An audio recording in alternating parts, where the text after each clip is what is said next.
ವೀಕ್ಷಕರೆಲ್ಲರಿಗೂ ನಮಸ್ಕಾರ. ಬೆಂಗಳೂರು ದೂರದರ್ಶನ ಕೇಂದ್ರ ಪ್ರಾದೇಶಿಕ ಸುದ್ದಿ ವಿಭಾಗ ಪ್ರಸ್ತುತಪಡಿಸುವ ವಿಚಾರಪೂರ್ಣ, ಪ್ರೇರಣಾತ್ಮಕ, ಸ್ವಾರಸ್ಯಕರ, ಸಕಾಲಿಕ ವಸ್ತು ವಿಷಯಗಳನ್ನೊಳಗೊಂಡ ಮಾಸಿಕ ವಾರ್ತಾ ಸಂಚಯ ಸುದ್ದಿ ಸೌರಭದ 122ನೇ ಸಂಚಿಕೆಗೆ ನಿಮ್ಮೆಲ್ಲರಿಗೂ ಆತ್ಮೀಯ ಸ್ವಾಗತ. ಈ ಸಂಚಿಕೆಯಲ್ಲಿ ಬಿಸಿಲ ಬೇಗೆಗೆ ಬಡವರ ಪಾಲಿನ ವರದಾನ ಈ ಮಣ್ಣಿನ ಮಡಿಕೆ. ಗದಗದ ಹುಲಕೋಟೆಯಲ್ಲಿ ಬದುಕು ಕಟ್ಟಿಕೊಂಡ ಮಹಿಳೆಯರ ಸಾಹಸಗಾಥೆ. ಅಡುಗೆ ಅನಿಲ ಉತ್ಪಾದನೆಯಲ್ಲಿ ಸ್ವಾವಲಂಬನೆಯಾದ ಈ ಮಾದರಿ ಗ್ರಾಮ. ಸವಾಲುಗಳ ನಡುವೆ ಸಾಧನೆ ಮಾಡಿದ ಯಶಸ್ಸಿನ ಯಶೋಗಾಥೆ. ಬಿಸಿಲ ಬೇಗೆಯಿಂದ ಬಳಲಿದವರ ದಾಹವನ್ನ ತೀರಿಸೋದೇ ಅಮೃತ ಸಮಾನವಾದಂತಹ ನೀರು. ಆದ್ರೆ ಕುಡಿಯುವ ನೀರು ಬಿಸಿಯಾದ್ರೆ ದಾಹ ತೀರೋದಾದ್ರೂ ಹೇಗೆ? ಬೇಸಿಗೆಯಲ್ಲಿ ಜನ ತಣ್ಣನೆಯ ನೀರನ್ನ ಬಳಸ್ತಾರೆ. ತಣ್ಣನೆಯ ಕುಡಿಯುವ ನೀರು ದೇಹಕ್ಕೂ ಹಿತ, ಮನಸ್ಸಿಗೂ ಹಿತವನ್ನ ನೀಡುತ್ತೆ. ಬಡ ಹಾಗೂ ಮಧ್ಯಮ ವರ್ಗದವರ ಈ ಬೇಡಿಕೆಗಳನ್ನ ಪೂರೈಸುತ್ತೆ ನೈಸರ್ಗಿಕವಾದ ಮಣ್ಣಿನ ಮಡಿಕೆಗಳು. ಈ ಮಣ್ಣಿನ ಮಡಿಕೆಗಳನ್ನ ತಯಾರಿಸೋದಾದ್ರೂ ಹೇಗೆ? ಈ ತಯಾರಿಕೆಯ ವಿಧಾನವನ್ನ ನೋಡಿ ಬರೋಣ.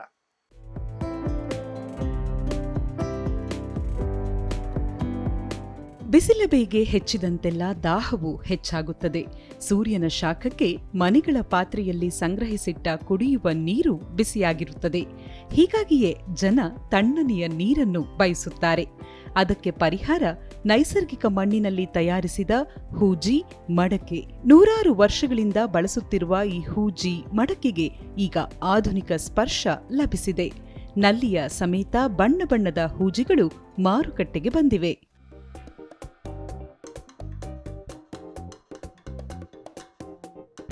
ಸ್ಥಳೀಯತೆಗೆ ದನಿಯಾಗಿ ಎಂಬ ಪ್ರಧಾನಿ ನರೇಂದ್ರ ಮೋದಿ ಅವರ ಕರೆ ಆಧುನಿಕ ಜೀವನ ಶೈಲಿಯ ನಡುವೆ ಮರೆಯಾಗುತ್ತಿದ್ದ ಸ್ವದೇಶಿ ವಸ್ತುಗಳಿಗೆ ಮರುಜೀವ ನೀಡಿದೆ. ಬಿಸಿಲ ನಾಡು ರಾಯಚೂರಿನಲ್ಲಿ ಆಧುನಿಕ ಸ್ಪರ್ಶ ನೀಡಿದ ಮಣ್ಣಿನ ಮಡಕೆ, ಹೂಜಿ, ಮಣ್ಣಿನ ನೀರಿನ ಬಾಟಲಿಗಳಿಗೆ ಬೇಡಿಕೆಯೂ ಹೆಚ್ಚಾಗಿದೆ.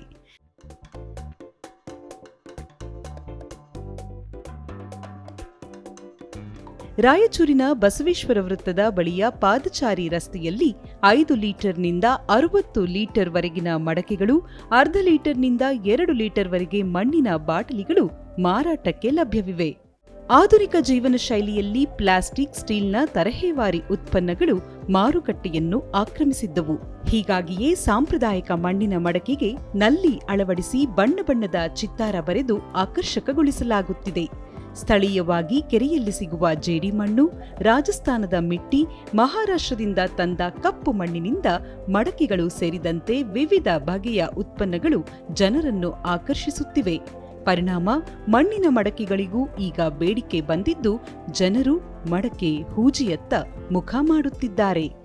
ಸ್ವದೇಶಿ ದೇಸಿ ವಸ್ತುಗಳನ್ನು ಬಳಕೆ ಮಾಡಲಿಕ್ಕೆ ಇವತ್ತು ಬಡವರು ಫ್ರಿಜ್ ಅಂತ ಏನು ಹೇಳ್ತಾ ಇದ್ದೇವೆ, ಆ ಮಡಿಕೆಗಳನ್ನು ಎಲ್ಲರೂ ಕೂಡ ಯೂಸ್ ಮಾಡಬೇಕು. ಎಲ್ಲರ ಕಡೆ ಫ್ರಿಜ್ಜಲ್ಲಿ ಯೂಸ್ ಮಾಡೋದ್ರೆ ನೀರು ಯೂಸ್ ಮಾಡೋದ್ರಿಂದ ನಮ್ಮ ಆರೋಗ್ಯಕ್ಕೆ ಹಾನಿ ಆಗ್ತದೆ. ಹಾಗಾಗಿ ಎಲ್ಲರೂ ಕೂಡ ಮಡಿಕೆಯ ನೀರನ್ನು ಕುಡಿದ್ರೆ ಆರೋಗ್ಯಕ್ಕೆ ಕೂಡ ಒಳ್ಳೆಯದು, ನಮ್ಮ ಆರೋಗ್ಯಕ್ಕೆ ಕೂಡ ಚೆನ್ನಾಗಾಗ್ತದೆ. ಈ ವರ್ಷ ಬಿಸಿಲಿನ ತಾಪಮಾನ ಹೆಚ್ಚಾಗಿರೋದ್ರಿಂದ ಇಲ್ಲಿ ನಾವು ಕಾಣ್ತಾ ಇದ್ದೇವೆ, ಸುಮಾರು ಮಡಿಕೆ ವ್ಯಾಪಾರಸ್ಥರು ರಾಯಚೂರಿನಲ್ಲಿ ಬೇಡ್ಬಿಟ್ಟಿದ್ದಾರೆ. ಹಾಗಾಗಿ ಎಲ್ಲರೂ ಕೂಡ ನಾಗರಿಕರು ಚೆನ್ನಾಗಿ ಖರೀದಿ ಮಾಡ್ತಾ ಇದ್ದಾರೆ. ಬೇಸಿಗೆಯ ಬಿಸಿಲಿನಲ್ಲಿ ಮಣ್ಣಿನ ಮಡಕೆಗಳಲ್ಲಿ ಸಂಗ್ರಹಿಸಿದ ನೀರು ತಂಪಾಗಿರುತ್ತದೆ, ಆರೋಗ್ಯಕ್ಕೂ ಪೂರಕ. ಬಡವರ ಫ್ರಿಡ್ಜ್ ಎಂದೇ ಕರೆಯುವ ವಿವಿಧ ಗಾತ್ರದ ಮಡಕೆಗಳು 50 ರೂಪಾಯಿಯಿಂದ 600 ರೂಪಾಯಿಗಳವರೆಗೆ ಇವೆ ಎನ್ನುತ್ತಾರೆ ವ್ಯಾಪಾರಿಗಳು. ಉಸಿನ ಗಡಿಗೆ ಇದೆ, ಕರೆ ಗಡಿಗೆ ಇದೆ, ಕೆಂಪು ಗಡಿಗೆ ಇದೆ, ರಾಜಸ್ಥಾನ ಗಡಿಗೆ ಇದೆ, ಸಾದಾ ಗಡಿಗೆ ಇದೆ. ನಮ್ಮ ಕಡೆ ದೇಶದಾಗ ಅಂತಂದ್ರೆ 2 ಕೊಡ ಇಡೋದು, 3 ಕೊಡ ಇಡೋದು ನಮ್ಮ ಕಡೆ ಆಗ್ತದೆ.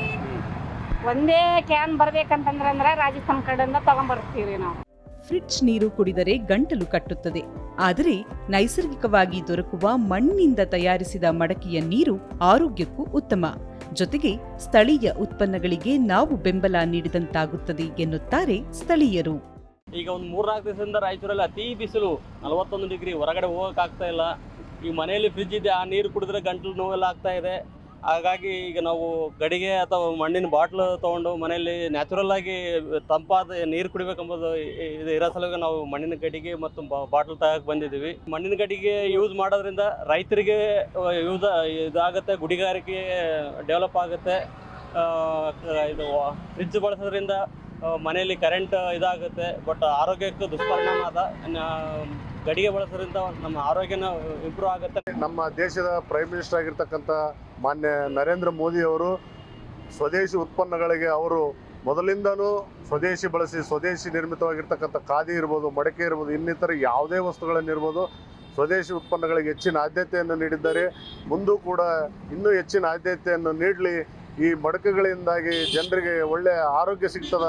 ಯಾದಗಿರಿಯಿಂದ ರಾಯಚೂರಿಗೆ ಬಂದು ನೀರಿನ ಹೂಜಿ, ಮಡಕೆ ವ್ಯಾಪಾರ ಮಾಡುತ್ತಿದ್ದು ಜನರ ಸ್ಪಂದನೆ ಉತ್ತಮವಾಗಿದೆ ಎನ್ನುತ್ತಾರೆ ಮಡಕೆ ವ್ಯಾಪಾರಿಗಳು. ಕರ್ನಾಟಕದಿಂದ ಕೂಡ ಬರ್ತಾರೆ ನಮ್ಮ ಮಡಿಕೆ. ನಾವು ಸ್ವದೇಶದ ಮಡಿಕೆಗಳು ಕೂಡ ಮಾರಾಟ ಮಾಡ್ತೀವಿ. ಕೆರೆ ಸಿಗ್ತಕ್ಕಂಥ ಜೇಡಿ ಮಣ್ಣಿನಿಂದ ರೆಡಿ ಮಾಡ್ತೀವಿ. ಆಮೇಲೆ ರಾಜಸ್ಥಾನದಿಂದ, ಗುಜರಾತಿಂದ, ಮಹಾರಾಷ್ಟ್ರದಿಂದ, ಆಂಧ್ರದಿಂದ ಎಲ್ಲ ಕಡೆಯಿಂದ ಎಲ್ಲ ರೀತಿಯಿಂದ ಮಡಿಕೆಗಳು ಬರ್ತಾವೆ ಸರ್. ಮುದ್ನಾಳ ಗ್ರಾಮದಿಂದ ಜೇಡಿ ಮಣ್ಣು ತಂದು ಮಡಕೆ ಮಾಡುವುದಾಗಿ ತಯಾರಕರು ಹೇಳುತ್ತಾರೆ. ಮಣ್ಣಿನ ಎಲ್ಲ ರೀತಿಯ ಮಡಿಕೆಗಳನ್ನು ರೆಡಿ ಮಾಡ್ತೀವಿ. ಸುಮಾರು ಅಂದರೆ ಸಣ್ಣ ದೀಪದಿಂದ ಹಿಡಿದು ಮಣ್ಣು ಕುಡಿಯುವ ನೀರು ಎಲ್ಲ ಐಟಮ್, ಪ್ರತಿಯೊಂದು ಮಣ್ಣಿನ ಮಡಿಕೆಗಳು ಎಲ್ಲ ಐಟಮ್ ರೆಡಿ ಮಾಡ್ತಿದ್ದೀವಿ ಸರ್. ಈಗ ಬೇಸಿಗೆ ಕಾಲದಲ್ಲಿ ಉತ್ತಮ ಇದೆ ಸರ್. ಈಗ ಬೇಸಿಗೆ ಕಾಲದಲ್ಲಿ ಸುಮಾರು ಇದೆ. ಬೇಸಿಗೆ ಕಾಲದಲ್ಲಿ ಪರವಾಗಿಲ್ಲ ಸರ್, ಚೆನ್ನಾಗಿ ಹೋಗ್ತಾ ಇದೆ. ಈಗಿನ ಜನ್ರೇಷನ್ ಚೆನ್ನಾಗಿದೆ. ಇನ್ನೊಂದು ಬಡವರ ಫ್ರಿಜ್ ಅಂತ ಹೇಳ್ಬೋದು ಸರ್. ಇದಕ್ಕೆ ಪ್ರತಿಯೊಬ್ಬರು ಯೂಸ್ ಮಾಡ್ಬೇಕಂತ ನನ್ನ ಅಭಿಪ್ರಾಯ ರೀ. ಬೇಸಿಗೆ ಕಾಲದಲ್ಲಿ ಆದ್ರೂ ಯೂಸ್ ಮಾಡ್ಬೇಕಂತ ನನ್ನ ಅಭಿಪ್ರಾಯ ಸರ್. ಆಧುನಿಕ ಭರಾಟೆಯಲ್ಲಿ ಖನಿಜಯುಕ್ತ ನೀರಿನ ಬಾಟಲಿಯನ್ನು ಕೊಂಡು ನೀರು ಕುಡಿದು ಜನ ಏಕಬಳಕೆಯ ಪ್ಲಾಸ್ಟಿಕ್ ಖಾಲಿ ಬಾಟಲಿಯನ್ನು ರಸ್ತೆಯಲ್ಲೇ ಎಸೆಯುತ್ತಾರೆ. ಇದು ಪರಿಸರಕ್ಕೆ ಮಾರಕ. ಮಣ್ಣಿನಲ್ಲಿ ಮಣ್ಣಾಗದ, ನೀರಿನಲ್ಲಿ ಕರಗದ, ಸುಟ್ಟರೆ ವಿಷಕಾರಿ ಅಂಶವನ್ನು ಗಾಳಿಗೆ ಸೇರಿಸುವ ಪ್ಲಾಸ್ಟಿಕ್ ಬದಲಿಗೆ ಆಕರ್ಷಕವಾದ ಮಣ್ಣಿನ ಬಾಟಲಿಗಳಲ್ಲಿ ನೀರನ್ನು ತೆಗೆದುಕೊಂಡು ಹೋದರೆ ಪರಿಸರವು ಉಳಿಯುತ್ತದೆ. ಫ್ರಿಡ್ಜ್ನಿಂದ ಪರಿಸರಕ್ಕೆ ಆಗುವ ಹಾನಿಯೂ ತಪ್ಪುತ್ತದೆ. ಸ್ಥಳೀಯತೆಗೂ ಬೆಂಬಲ ಲಭಿಸುತ್ತದೆ ಅಲ್ಲವೇ?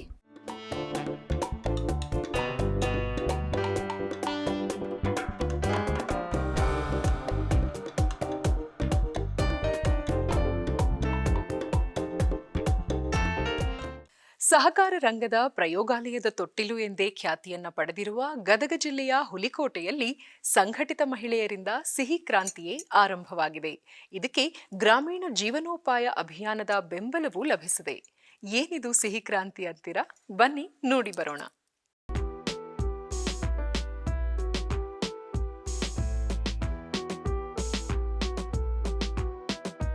ಸಹಕಾರ ರಂಗದ ಭೀಷ್ಮ ದಿವಂಗತ ಕೆಎಚ್ ಪಾಟೀಲರ ಕರ್ಮಭೂಮಿ ಗದಗ ಜಿಲ್ಲೆಯ ಹುಲಕೋಟಿ ಸ್ವಾತಂತ್ರ್ಯ ಪೂರ್ವದಿಂದಲೂ ಸಹಕಾರ ಕ್ಷೇತ್ರದಲ್ಲಿ ದೊಡ್ಡ ಹೆಸರು ಮಾಡಿದೆ. ಪರಸ್ಪರ ಸಹಕಾರದಿಂದ ಸಾಧನೆ ಸಾಧ್ಯ ಎಂದು ನಿರೂಪಿಸಿದ ಈ ಊರಿನಲ್ಲಿ ಈಗಲೂ ಸಂಘಟನೆ, ಸಹಕಾರ ಸಾಧನೆಯ ಹಾದಿಯಲ್ಲಿ ಸಾಗಿದ್ದು, ಹುಲಕೋಟೆಯ ಮಹಿಳೆ ಜಯಶ್ರೀ ಬೆಣ್ಣಿ ಸಂಜೀವಿನಿ ಸಹಕಾರ ಹಾಗೂ ಶ್ರೀ ಭಾಗ್ಯಲಕ್ಷ್ಮಿ ಸ್ವಸಹಾಯ ಸಂಘದ 10 ಮಹಿಳಾ ಸದಸ್ಯರೊಂದಿಗೆ ಜೊತೆಗೂಡಿ ಉತ್ತರ ಕರ್ನಾಟಕದ ಸಿಹಿ ಹೋಳಿಗೆ ಹಾಗೂ ಇನ್ನಿತರ ಖಾದ್ಯ ಪದಾರ್ಥ ತಯಾರಿಸಿ ಮಾರುಕಟ್ಟೆ ಮಾಡಿ ಉದ್ದಿಮೆದಾರರಾಗಿ ಹೊರಹೊಮ್ಮಿದ್ದಾರೆ.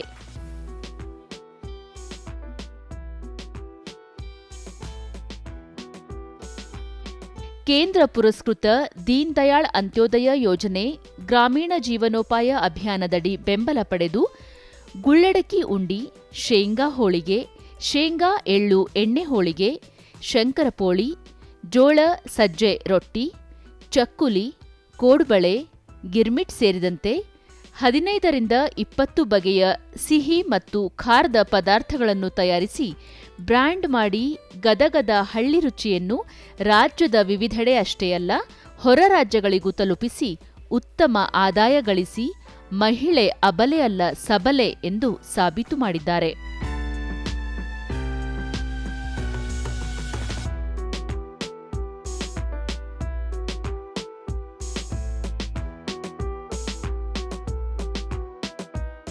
ತಾವು ಉದ್ಯಮಿಯಾಗುವುದರ ಜೊತೆಗೆ 10 ಮಹಿಳೆಯರಿಗೂ ಉದ್ಯೋಗ ನೀಡಿ ಜೀವನ ಭದ್ರತೆ ಕಲ್ಪಿಸಿದ್ದಾರೆ.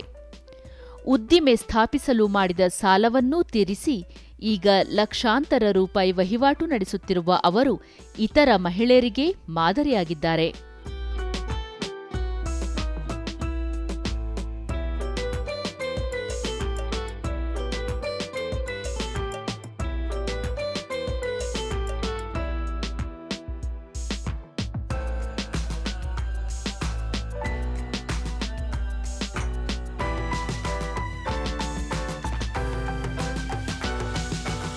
ಹುಲಿಕೋಟೆಯಲ್ಲಿ ತಯಾರಿಸುವ ಸಿಹಿ ತಿಂಡಿಯನ್ನು ದೆಹಲಿಯ ಸರಸ್ ಉತ್ಸವಕ್ಕೂ ತೆಗೆದುಕೊಂಡು ಹೋಗಿ ತಾವು ಮುಂದುವರಿಯುತ್ತಿರುವುದರ ಜೊತೆಗೆ ಇತರ ಮಹಿಳೆಯರ ಆರ್ಥಿಕ ಅಭಿವೃದ್ಧಿಗೂ ಕಾರಣವಾಗಿದ್ದಾರೆ ಎಂಬುದು ಸಂಘದ ಸದಸ್ಯರ ಅಭಿಮತ.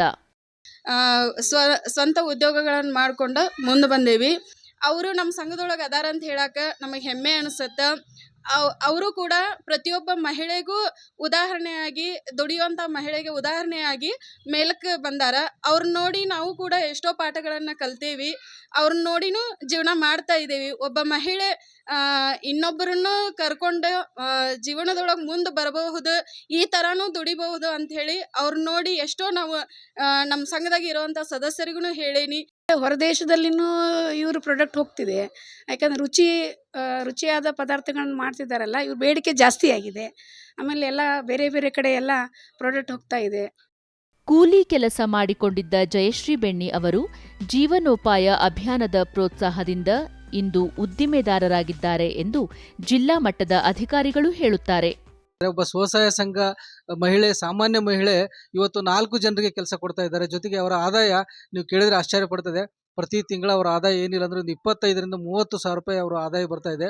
ಇವತ್ತು ಅವರು ನಮ್ಮ ಗದಗ ಜಿಲ್ಲೆಯಲ್ಲೇ ಮತ್ತು ರಾಜ್ಯಕ್ಕೆ ಒಬ್ಬ ಮಾದರಿ ಉದ್ಯಮಿ ಮತ್ತು ಮಾದರಿ ಸ್ವಸಹಾಯ ಸಂಘದ ಮಹಿಳೆ ಅಂತೇಳಿ ನಾನು ಹೇಳಲಿಕ್ಕೆ ಇಷ್ಟಪಡ್ತೀನಿ. ಈ ರೀತಿಯ ಒಂದು ಸಂಜೀವಿನಿ NRLM ಯೋಜನೆ ಏನಿದೆ, ಕೇಂದ್ರ ಪುರಸ್ಕೃತ ಯೋಜನೆ, ಈ ಒಂದು ಯೋಜನೆಯ ಲಾಭವನ್ನು ಪಡೆದು ಸ್ವಸಹಾಯ ಸಂಘದ ಮಹಿಳೆಯರು ಕೂಡ ಬೇರೆ ಬೇರೆ ಎಲ್ಲ ಜಿಲ್ಲೆಗಳಲ್ಲಿ ಕೂಡ ಈ ಒಂದು ಸೌಲಭ್ಯಗಳನ್ನು, ಸಾಲ ಸೌಲಭ್ಯಗಳನ್ನು ಪಡೆದುಕೊಂಡು ಒಂದು ಮುಂದೆ ಬರಬೇಕು. ಭಾಗ್ಯಲಕ್ಷ್ಮಿ ಸ್ವಸಹಾಯ ಸಂಘದ 10 ಮಹಿಳೆಯರ ಜೀವನೋಪಾಯಕ್ಕೆ ನೆರವು ನೀಡಿದ್ದು, ಅವರು ಉತ್ತಮವಾಗಿ ಸಂಘಟಿತ ಶ್ರಮದಿಂದ ಅಭಿವೃದ್ಧಿ ಸಾಧಿಸುತ್ತಿದ್ದಾರೆ ಎನ್ನುತ್ತಾರೆ ತಾಲೂಕು ಮಟ್ಟದ ಅಧಿಕಾರಿ. ಒಬ್ಬ ಮಹಿಳೆ ಯಶಸ್ವಿ ಮಹಿಳೆಯಾಗಿ ಹಲವಾರು ರಾಷ್ಟ್ರ ಮಟ್ಟದ ಸರಸ ಮೇಳ ಆಗಿರ್ಬೋದು, ಎಲ್ಲದರಲ್ಲಿಗೆ ಹೆಚ್ಚು ಭಾಗವಹಿಸಿ ಆರ್ಥಿಕವಾಗಿ ಸಬಲೀಕರಣ ಆಗಿರೋ ಅನ್ನೋದು ಹೆಗ್ಗಳಿಕೆ. ಒಬ್ಬ ಹೆಣ್ಣುಮಗಳು ತಾನೇ ದುಡಿದು ತಾನೇ ವ್ಯಾಪಾರ ದೃಷ್ಟಿಕೋನದಿಂದ ಒಂದು ಹುಲಕೋಟಿ ದೊಡ್ಡ ಸಿಟಿ ಗ್ರಾಮದೊಳಗೆ 15ರಿಂದ 20 ಲಕ್ಷದೊಳಗೆ ಒಂದು ಸೈಟನ್ನು ತೆಗೆದು ಸ್ವಂತ ಮನೆ ಕಟ್ಟಿಸಲು ಒಬ್ಬ ಮಹಿಳೆ ಮಾದರಿಯಾಗಿ ಇವತ್ತಿನ ಇದರೊಳಗೆ ನಮ್ಮ ಸಂಜೀವಿನಿ ಯೋಜನೆ ಒಳಗೆ ಮುನ್ನುಗ್ಗಳು ನಮಗೂ ಗದಗ ಜಿಲ್ಲೆಗೆ ಮತ್ತು ಗದಗ ತಾಲೂಕಿಗೆ ಹೆಮ್ಮೆ ವಿಷಯ ಆಗಿರುತ್ತದೆ.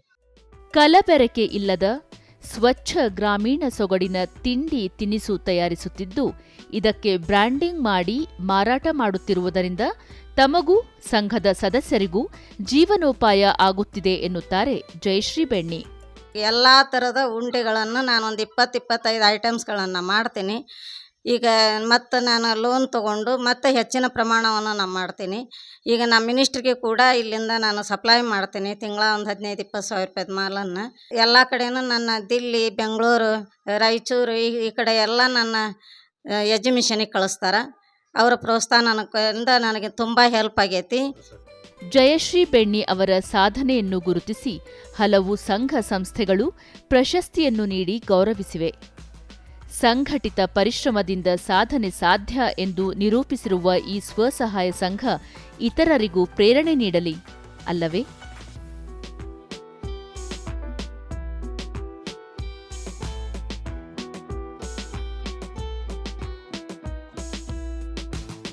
ಮಧ್ಯಪ್ರಾಚ್ಯದಲ್ಲಿನ ಸಂಘರ್ಷದ ಪರಿಸ್ಥಿತಿಯಿಂದ ಹಲವಾರು ದೇಶಗಳಲ್ಲಿ ಅಡುಗೆ ಅನಿಲ ಹಾಗೂ ತೈಲ ಪೂರೈಕೆಯಲ್ಲಿ ವ್ಯತ್ಯಯ ಉಂಟಾಗ್ತಾ ಇದೆ.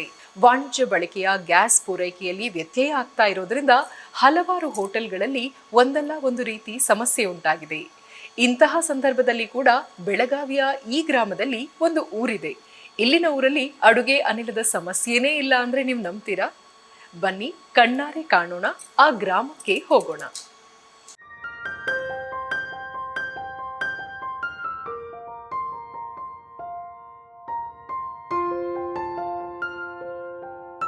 ದೇಶದ ಎಲ್ಲೆಡೆ ಅಡುಗೆ ಅನಿಲ ಪೂರೈಕೆಯಲ್ಲಿ ವ್ಯತ್ಯಯವಾಗಿದ್ದರೆ ಬೆಳಗಾವಿ ಜಿಲ್ಲೆಯ ಈ ಊರಲ್ಲಿ ಮಾತ್ರ ಗ್ಯಾಸ್ ಸಮಸ್ಯೆಯೇ ಇಲ್ಲ. ಈ ಊರಿನ ಬಹುತೇಕ ಅಂದರೆ 85% ಮನೆಗಳಿಗೆ ಯಾವುದೇ ಅಡೆತಡೆ ಇಲ್ಲದೆ ನಿತ್ಯ ನಿರಾತಂಕವಾಗಿ ಅಡುಗೆ ಅನಿಲ ಪೂರೈಕೆಯಾಗುತ್ತಿದೆ.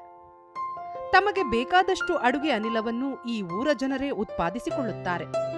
ಆಮದಿನ ಮೇಲೆ ಅವಲಂಬಿತರಾಗದೆ ಸ್ವಾವಲಂಬಿಗಳಾಗಿ ದೇಶಕ್ಕೆ ಮಾದರಿಯಾಗಿದ್ದಾರೆ.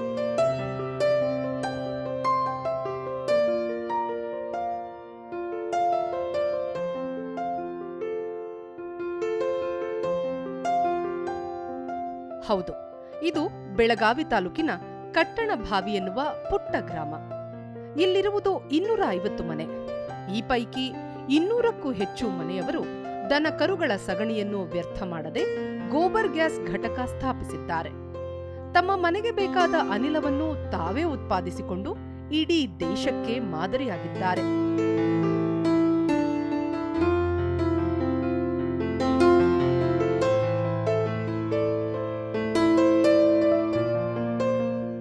ಕೃಷಿ, ಹೈನುಗಾರಿಕೆಯೇ ಕಟ್ಟಣಭಾವಿ ಗ್ರಾಮಸ್ಥರ ಮುಖ್ಯ ಉದ್ಯೋಗ. ಹೀಗಾಗಿ ಬಹುತೇಕರ ಮನೆಗಳಲ್ಲಿ ಆಕಳು, ಎಮ್ಮೆ ಮತ್ತು ಎತ್ತುಗಳಿವೆ. ಇವುಗಳ ಸಗಣಿ ಮತ್ತು ಮನೆಯ ಶೌಚಾಲಯ ತ್ಯಾಜ್ಯವನ್ನು ಬಳಸಿಕೊಂಡು ಗೋಬರ್ ಗ್ಯಾಸ್ ಉತ್ಪಾದಿಸುತ್ತಾರೆ.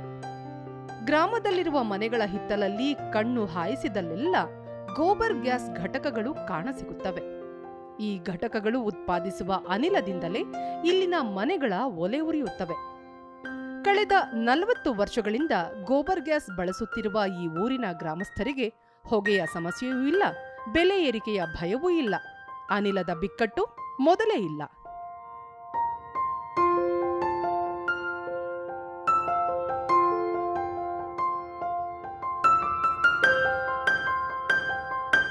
ಹದಿನೈದು ವರ್ಷಗಳಿಂದ ತಮ್ಮ ಮನೆಯಲ್ಲಿ ಗೋಬರ್ ಗ್ಯಾಸ್ ಬಳಸುತ್ತಿದ್ದು ಹೊಗೆ ಮುಕ್ತ ಅಡುಗೆ ಮನೆಯಲ್ಲಿ ಆನಂದದ ಜೀವನ ನಡೆಸುತ್ತಿರುವುದಾಗಿ ಗ್ರಾಮದ ಮಹಿಳೆ ಹೇಳುತ್ತಾರೆ.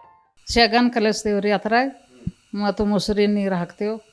ಅಡ್ಗೆ 6 ಮಂದಿ ಅಡ್ಗೆ ಎಲ್ಲ ಆಗ್ತೈತಿ. ಶಗಣ ಪೈಲೆ ಕಲಿಸ್ತೇವೆ ಆ ಟಾಕ್ಯಾಗ. ಶಗನ್ ಪೈಲೆ ಹಿಂದಿಂದ ಮುಸುರಿ ಎಲ್ಲ ಹಾಕ್ತೇವೆ, ಕಲಿಸ್ತೇವೆ. ಮುಸುರಿ ನೀರು ಎಲ್ಲ ಕಲಿಸ್ತೇವೆ. ಎಲ್ಲ ಇತರ ಮ್ಯಾಗ ಆಗ್ತೈತಿ. ಎಲ್ಲ 15 ವರ್ಷ ಆತ. ಗೋಬರ್ ಗ್ಯಾಸ್ನಿಂದ ತುಂಬಾ ಅನುಕೂಲವಾಗಿದೆ. ಮನೆಯಲ್ಲಿ ಅಡುಗೆ ಒಲೆ ಉರಿಯುವುದರ ಜೊತೆಗೆ ಸ್ನಾನಕ್ಕೆ ನೀರು ಕಾಯಿಸಿಕೊಳ್ಳುತ್ತೇವೆ ಎನ್ನುತ್ತಾರೆ ಸ್ಥಳೀಯರು. ನಮ್ಮ ಮನೆಯಲ್ಲಿ ಕಳೆದ ಒಂದು 15ರಿಂದ 16 ವರ್ಷ ಆತು ಗೋಬರ್ ಗ್ಯಾಸ್ ಕಟ್ಟಿ. ಅದ್ರ ಮೇಲೆ ನಾವೆಲ್ಲ ಅಂದ್ರೆ 5 ಜನ ಇದ್ದೇವೆ ನಮ್ಮ ಮನ್ಯಾಗ ರೀ. ಅದ್ರ ಮೇಲೆ ಎಲ್ಲರದು ನಮ್ಮ ಅಡಿಗೆ ಎಲ್ಲ ಆತೈತೆ ರೀ. ಅದು ಆಮೇಲೆ ಜಳಕ್ಕೆ ನೀರು ಭೀ ಎಲ್ಲಿ ಇದ್ರ ಮೇಲೆ ನಾವು ಯೂಸ್ ಮಾಡ್ತೇವೆ ರೀ ಜಳಕ್ಕೆ ಮಳೆಯಾಗ ರೀ. ಯಾಕಂದ್ರೆ ನಮ್ಮ ಸೋಲಾರ್ ಇರೋಂಗಿಲ್ಲ ರೀ, ಅವಾಗ ಥಂಡ್ ಇರ್ತದೆ ರೀ. ಸಲ ಇದ್ರ ಮೇಲೆ ಯೂಸ್ ಮಾಡ್ಕೋತೀವಿ ರೀ. ಈ ಗೋಬರ್ ಗ್ಯಾಸ್ ಕಟ್ಟಲಿಕ್ಕೆ ಅಂದರೆ ನಮ್ಗೆ ಪ್ರತಿಯೊಂದು ಮನ್ಯಾಗ ರೀ ಕಮ್ಮಿದ ಒಂದು 2ರಿಂದ 3 ದನಗಳು ಬೇಕು ರೀ. ನಿತ್ಯ ತಮ್ಮ ಮನೆಯಲ್ಲಿ 6 ಜನರಿಗೆ ಗೋಬರ್ ಗ್ಯಾಸ್ನಿಂದಲೇ ಅಡುಗೆ ಮಾಡುತ್ತೇವೆ. ಪರಿಸರ ಸ್ನೇಹಿ ಗೊಬ್ಬರ ಗ್ಯಾಸ್ ತುಂಬಾ ಉಪಯುಕ್ತ ಎಂಬುದು ಗ್ರಾಮದ ಮಹಿಳೆಯ ಅಭಿಮತ. ನಮ್ಮ ಮನೆಯಲ್ಲೇ ಗೊಬ್ಬರ ಗ್ಯಾಸ್ ಉಪಯೋಗ ಭಾಳ ಮಾಡ್ತೇವೆ ರೀ. ಮತ್ತು ಹೀಗೆ ಭಾಳ ಜನ ಗೊಬ್ಬರ ಗ್ಯಾಸ್ ಕಟ್ಕೊಂಡಿದ್ದಾರೆ ನಮ್ಮ ಊರಾಗ. ಇದನ್ನು ನಾವು ಸಗಣಿ ಹಾಕಿ ಕಲಿಸ್ತೇವೆ. ವೇಸ್ಟ್ ಆದ ತರಕಾರಿ ಇದನ್ನೆಲ್ಲ ಹಾಕಿ ಕಲಿಸ್ತೇವೆ. ನಾವು ಮನ್ಯಾಗ 5 ಮಂದಿ ಇದ್ದೇವೆ ರೀ. ಮತ್ತು ಅಡುಗೆ ಎಲ್ಲ ಇದ್ರ ಮೇಲೆ ಆಗ್ತೈತಿ. ಆತ್ಮನಿರ್ಭರ ಭಾರತ ಪ್ರಧಾನಿ ಮೋದಿಯವರ ಕನಸಾಗಿದೆ. ಈ ಗ್ರಾಮದಲ್ಲಿ ಕಳೆದ 4 ದಶಕಗಳಿಂದಲೂ ಸ್ವಾವಲಂಬನೆಯಿಂದಲೇ ಮನೆಯ ಒಲೆ ಉರಿಯುತ್ತಿವೆ. ರಾಜ್ಯದ ಎಲ್ಲ ಹೈನುಗಾರರು ತಮ್ಮ ಮನೆಗಳಲ್ಲಿ ಗೋಬರ್ ಗ್ಯಾಸ್ ಘಟಕ ಸ್ಥಾಪಿಸಿದರೆ ದೇಶದ ಆಮದು ಅವಲಂಬನೆಯ ಪ್ರಮಾಣ ತಗ್ಗುತ್ತದೆ, ವಿದೇಶಿ ವಿನಿಮಯವೂ ಉಳಿಯುತ್ತದೆ. ಕಠಿಣ ಸಂದರ್ಭದಲ್ಲಿ ಗ್ಯಾಸ್ ಸಮಸ್ಯೆಯೂ ನೀಗುತ್ತದೆ ಅಲ್ಲವೇ?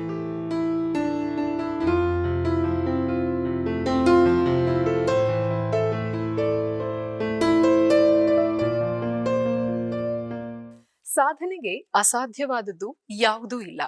ಸಾಧಿಸುವ ಛಲ ಒಂದಿದ್ರೆ ಸಾಕು, ಏನನ್ನು ಬೇಕಾದ್ರೂ ಸಾಧಿಸಬಹುದು ಅಂತಾರೆ ಹಿರಿಯರು. ಸಾಧನೆ ಮಾಡುವ ಸಂಕಲ್ಪ ಒಂದಿದ್ರೆ ಸಾಕು, ಯಾವುದೇ ರೀತಿಯಾದಂತಹ ನ್ಯೂನ್ಯತೆ ಕೂಡ ಅಡ್ಡಿಯಾಗೋದಿಲ್ಲ.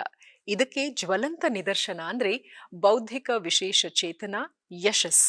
ಮಧ್ಯಮ ಮಟ್ಟದ ಕಲಿಕಾ ನ್ಯೂನ್ಯತೆಗೆ ಬಳಲ್ತಾ ಇದ್ರೂ ಕೂಡ ಯಾವುದೇ ರೀತಿಯಾದಂತಹ ದೌರ್ಬಲ್ಯವನ್ನ ತೋರಿಸಿಕೊಳ್ಳದೆ ಅಂತಾರಾಷ್ಟ್ರೀಯ ಮಟ್ಟದಲ್ಲಿ ಕೀರ್ತಿಯ ಮೇರು ಪತಾಕೆಯನ್ನ ಹಾರಿಸಿದ್ದಾರೆ.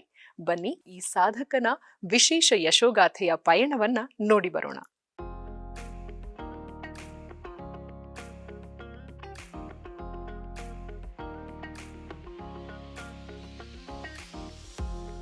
ನಮ್ಮ ಕೈಯಲ್ಲಿರುವ 5 ಬೆರಳು ಒಂದೇ ಸಮ ಇರುವುದಿಲ್ಲ. ಅದೇ ರೀತಿ ಈ ಭೂಮಿಯಲ್ಲಿ ಹುಟ್ಟಿದ ಪ್ರತಿಯೊಬ್ಬರೂ ಭಿನ್ನವಾಗಿರುತ್ತಾರೆ. ಪ್ರತಿಯೊಬ್ಬರ ದೈಹಿಕ, ಮಾನಸಿಕ, ಬೌದ್ಧಿಕ ಸಾಮರ್ಥ್ಯ ವಿಭಿನ್ನವಾಗಿರುತ್ತದೆ.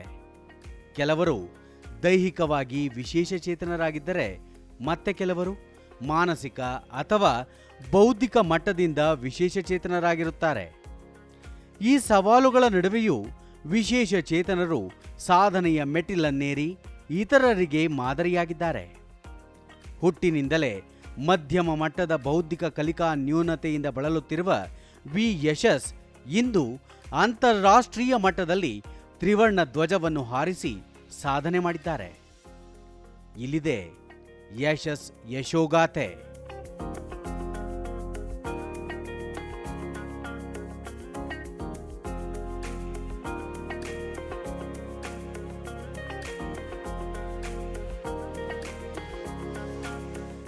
ಥೈಲ್ಯಾಂಡ್ನಲ್ಲಿ ನಡೆದ PCA ಅಂತಾರಾಷ್ಟ್ರೀಯ ಕ್ರೀಡಾಕೂಟಕ್ಕೆ ಆಯ್ಕೆಯಾದ ಏಕೈಕ ಕನ್ನಡಿಗ ಎಂಬ ಹೆಗ್ಗಳಿಕೆಗೆ ಪಾತ್ರರಾದ ಯಶಸ್ ಮಿಕ್ಸ್ಡ್ ಡಿಸಬಿಲಿಟಿ ವಿಭಾಗದಲ್ಲಿ ಉತ್ತಮ ಸಾಧನೆ ತೋರಿ ವಿಶ್ವ ಚಾಂಪಿಯನ್ಶಿಪ್ಗೆ ಅಧಿಕೃತ ಪ್ರವೇಶ ಪಡೆದಿದ್ದಾರೆ. ಬರುವ ಸೆಪ್ಟೆಂಬರ್ನಲ್ಲಿ ಪುಕೆಟ್ನಲ್ಲಿ ನಡೆಯಲಿರುವ ವಿಶ್ವ ಚಾಂಪಿಯನ್ಶಿಪ್ ಸ್ಪರ್ಧೆಗೂ ಆಯ್ಕೆಯಾಗಿದ್ದಾರೆ.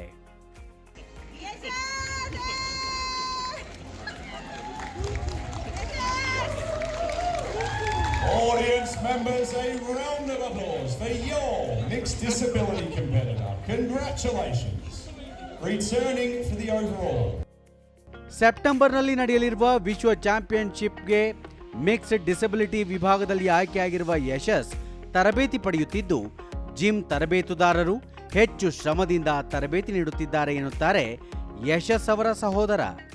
ಸೆಪ್ಟೆಂಬರಲ್ಲಿ ಕಾಂಪಿಟೇಷನ್ ಇರೋದ್ರಿಂದ ಅವನ್ನ ಇವಾಗ ರೆಡಿ ಮಾಡ್ತಾ ಇದ್ದಾರೆ.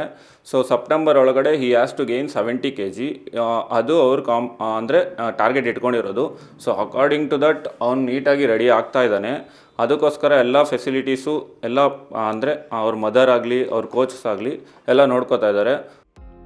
ಜಿಮ್ ತರಬೇತುದಾರರಾದ ಸಪ್ತಮಿ ವಿಶೇಷ ಚೇತನರು, ಅದರಲ್ಲೂ ಬೌದ್ಧಿಕ ಕಲಿಕೆಯಲ್ಲಿ ಹಿಂದುಳಿದ ಮಕ್ಕಳಿಗೆ ಜಿಮ್ ತರಬೇತಿ ನೀಡುವುದು ಸವಾಲಿನ ಕೆಲಸ. ಹೆಚ್ಚು ಭಾರದ ವರ್ಕೌಟ್ ಮಾಡಿದರೆ ಎಲ್ಲಿ ಅವರಿಗೆ ತೊಂದರೆಯಾಗುತ್ತದೋ ಎಂಬ ಭಯವೂ ಇರುತ್ತದೆ.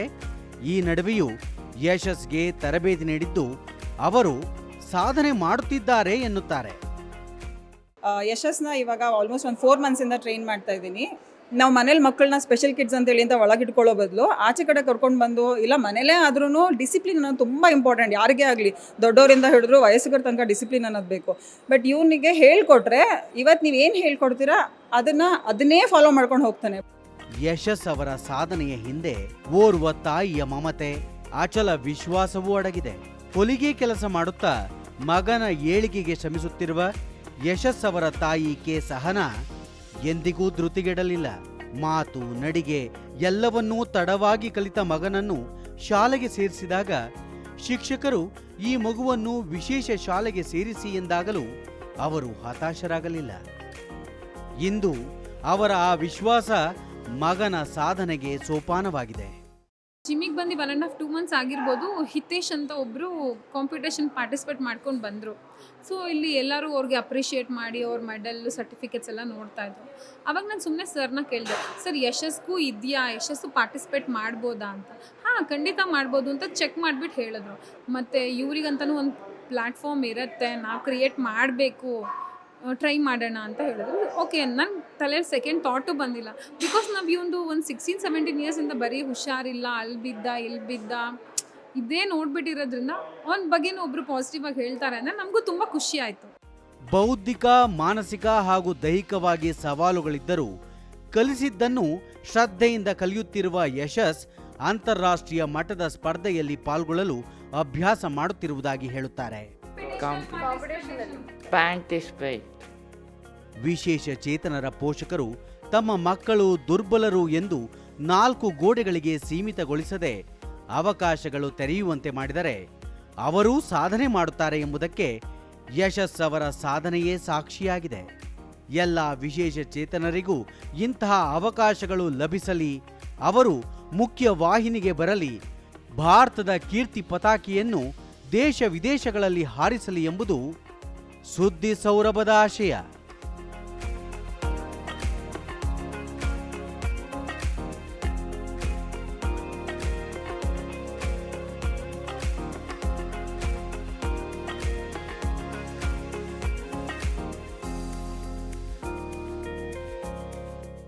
ನೋಡಿದ್ರಲ್ಲ ವೀಕ್ಷಕರೇ, ಈ ಬಾರಿಯ ಸುದ್ದಿ ಸೌರಭ ಕಾರ್ಯಕ್ರಮದ ವಿಶೇಷತೆಗಳನ್ನ.